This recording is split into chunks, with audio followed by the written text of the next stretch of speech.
पश्चात् भूमि मथो पुरः हविषा एवा यज्ञमतन्वत वसन्तो अस्य सीताजम्.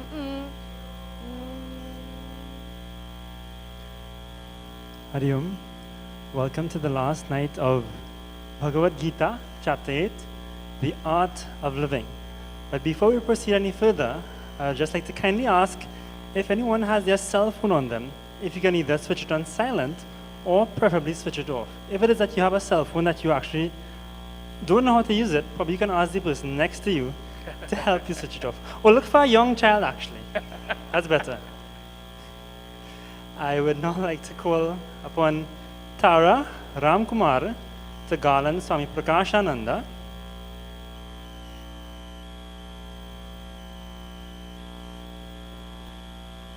And Rachel Ramkumar to garland Swamini Vimalananda.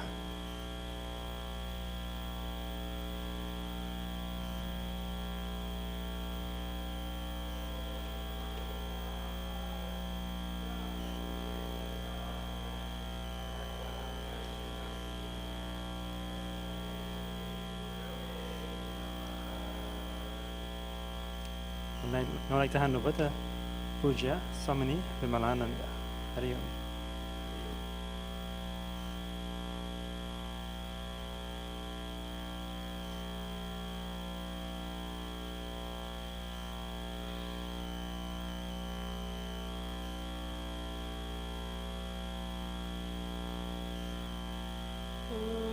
पार्थाय प्रतिबोधितां भगवता नारायणेन स्वयं व्यासेन ग्रथितां पुराणमुनिना मध्ये महाभारतम् अद्वैतामृतवर्षिणीं भगवतीम् अष्टादशाध्यायिनीम् अम्ब त्वामनुसन्दधामि भगवद्गीते भवद्वेषिणीम्. नमोऽस्तु ते व्यासविशालबुद्धे फुल्लारविन्दायतपत्रनेत्र येन त्वया भारततैलपूर्णः प्रज्वालितो ज्ञानमयप्रदीपः प्रपन्नपारिजाताय स्तोत्रवेत्रैकपाणये ज्ञानमुद्राय कृष्णाय गीतामृतदुहे नमः. सर्वोपनिषदो गावो दुग्धा गोपालनन्दनः पार्थो वत्स सुधीर्भोक्ता दुग्धं गीतामृतं महत्. वसुदेवसुतं देवं कंसचाणूरमर्दनं देवकी परमानन्दं कृष्णं वन्दे जगद्गुरुं. मूकं करोति वाचालं पङ्गुं लङ्घयते गिरिं यत्कृपातमहं वन्दे परमानन्दमाधवम्. यं ब्रह्मा वरुणेन्द्ररुद्रमरुतः स्तुन्वन्ति दिव्यैः सवैः वेदैः साङ्गपदक्रमोपनिषदैः गायन्ति यं सामगाः.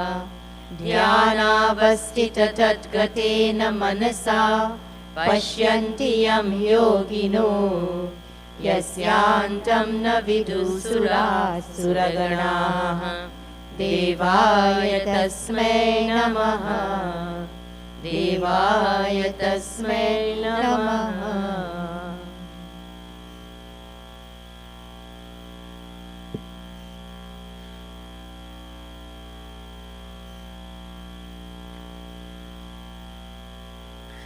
We will read the last two verses we have already seen. Verse number 19 of the 8th chapter.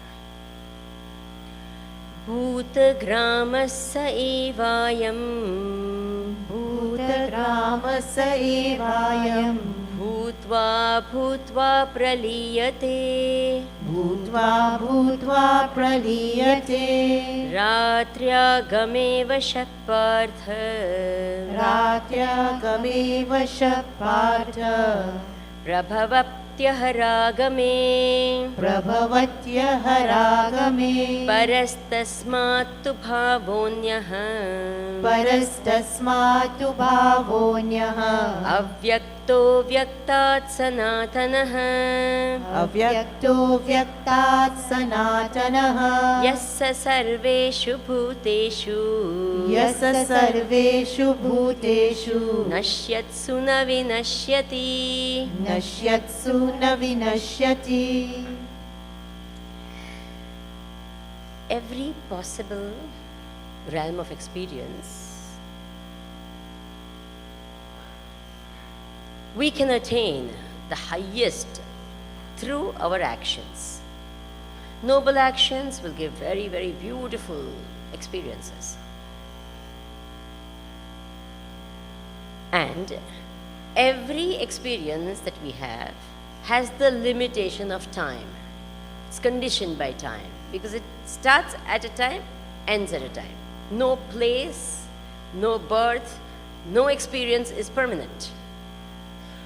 Heavens, even though seem to be lasting forever, do not last forever for the simple reason they have been attained through actions, and actions are finite, result of actions are also finite.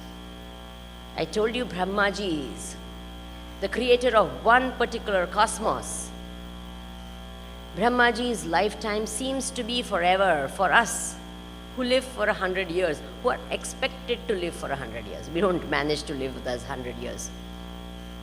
But that is why our allotted time, human time, was supposed to be 100 years. And therefore, whenever there used to be blessings of elders, they used to say, Shatayushi Bhava, live for 100 years. Means live your full human lifespan, 100 years.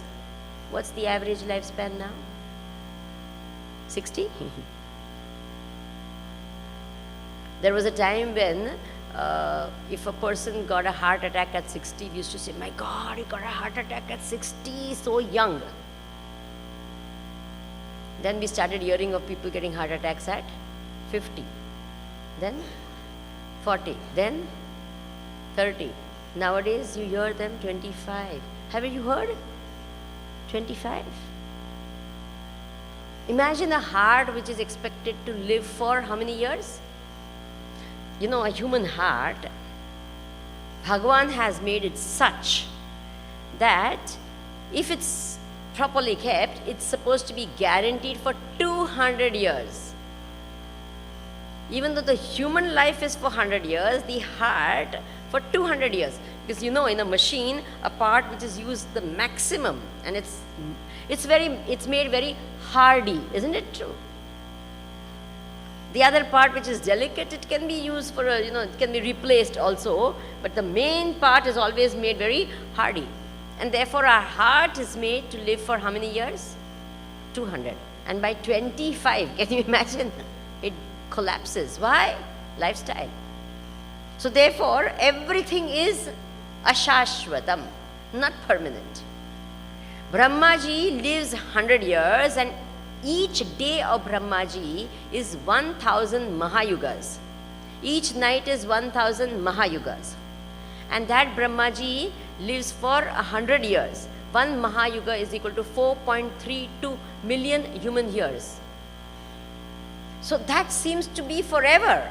An abode which seems to be forever is also finite.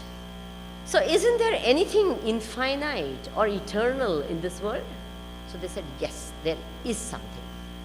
And where do you search for it? Where is this thing which is infinite?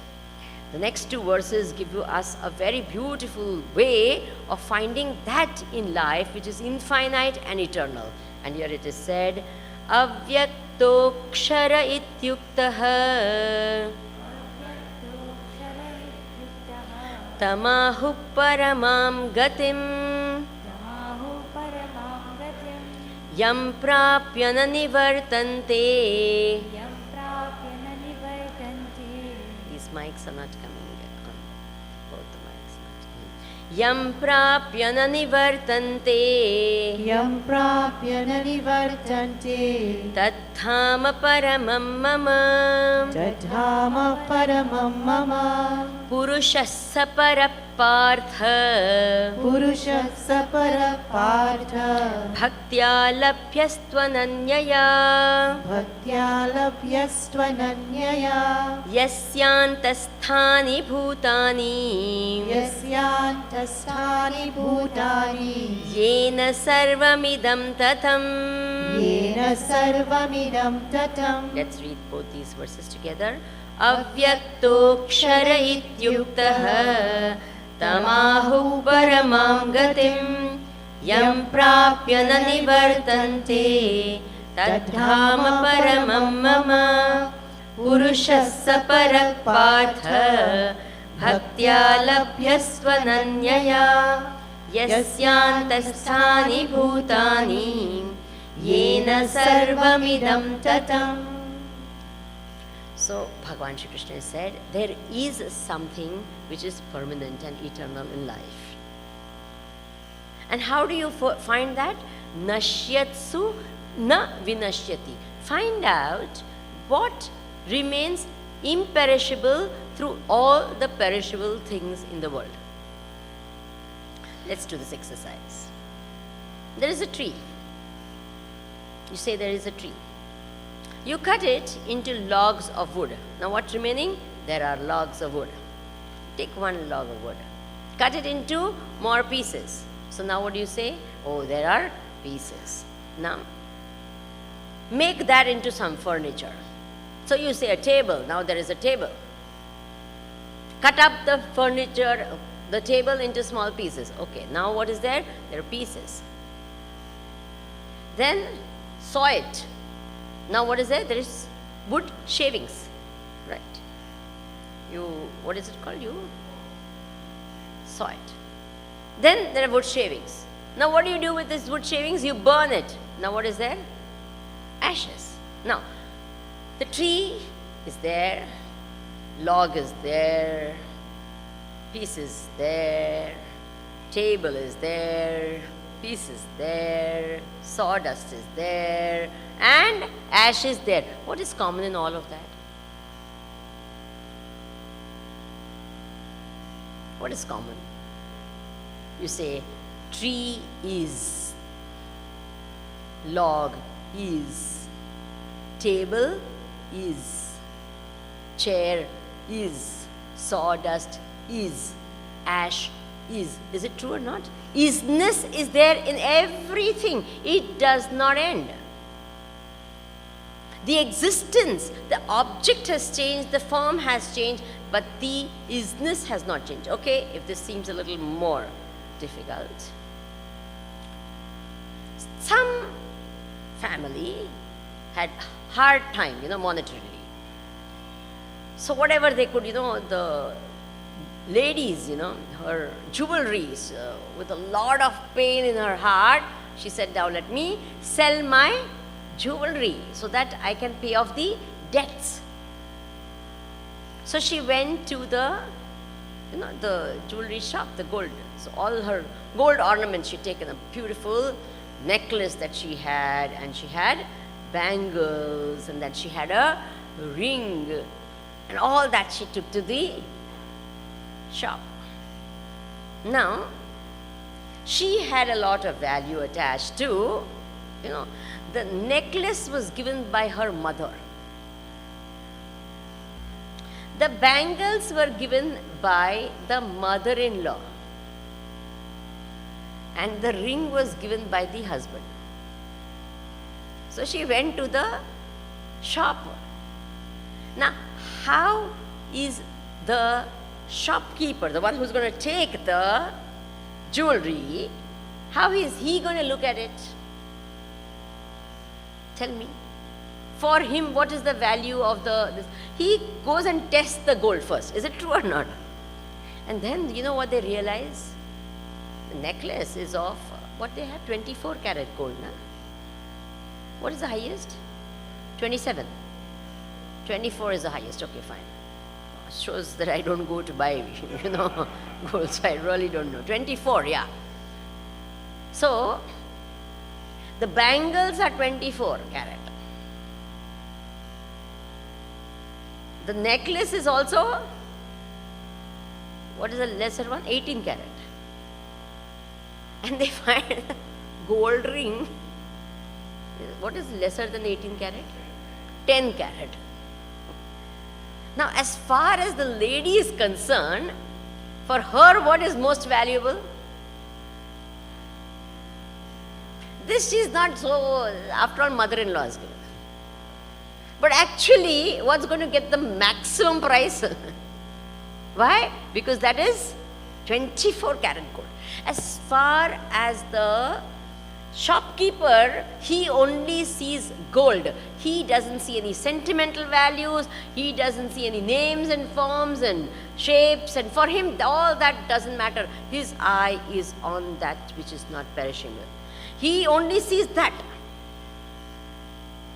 A ring can be made into a necklace, and the necklace is used for making something else. The names and form changes, but his vision is always on what? The gold alone. Isn't it true? That gold never perishes. Forms of ornaments keep changing, but the gold does not change. Have you got it? It is very interesting. Our vision is always on that which keeps changing, and we never see, which is right in front of our eyes, that unchanging thing is never noticed. You're watching a movie and you are so absorbed in the story of the movie and the hero and the heroine and the typical Hindi movie and the fighting scenes and the drama and the songs and the running around the trees. And have you seen the typical movie? All this is going on, all this natak is going on, and you are so absorbed and ha, hoo-ha, you even cry. Why? Hero died.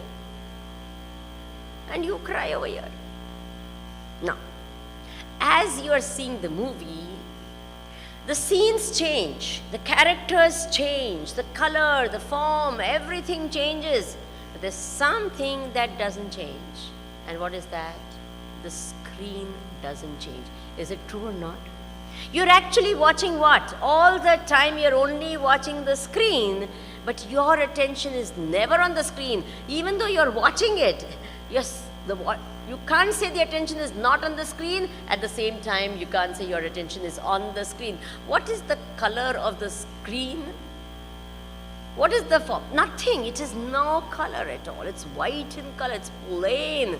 It's only because it is. If the screen had a lot of color, could you see the movie properly? No. It's colorless. It's there all the time. It's unchanging. But our attention is only on all the changing names and forms. Is it true or not? In the same way, there is this truth, this existence, this absolute truth, which is there in and through every experience that we have. But yet our attention is on the changing words and the names and the forms and the qualities and the emotions and the thoughts, and it never goes to that truth. Okay, let's put it differently. Where do you find this truth? So it is said, in the world, yena sarvam idam tatam. This entire world is pervaded by it. Very interestingly, it is said that God pervades the whole world. The truth pervades the whole world. It is everywhere and we see it nowhere. Isn't it strange? Something which is everywhere, should we not be able to see it? Okay, interesting. There was a little child and he was just learning how to read. And as you know, when children are just learning how to read, they keep on reading everything that is readable. Isn't it true? You must have done that as a kid also.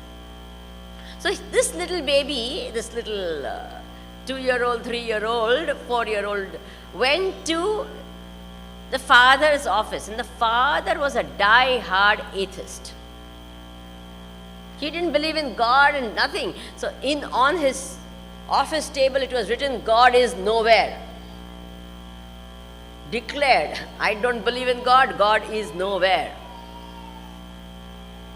Then what happened? This little baby went. So he started reading, naturally everything that was readable he was reading. So he started reading. G-O-D, God. That was easy for him. I-S, is. That was also easy. But this nowhere word was too big for him. He's still not learned so much. So he goes N-O-W, now. H-E-R-E, here. God is now here. The father says, what are you reading? Don't you know how to read properly? He says, Father, that is what is written here. My teacher told me N-O-W means now. H-E-R-E means here. It is not now here, it is nowhere. But it is written now here, Daddy.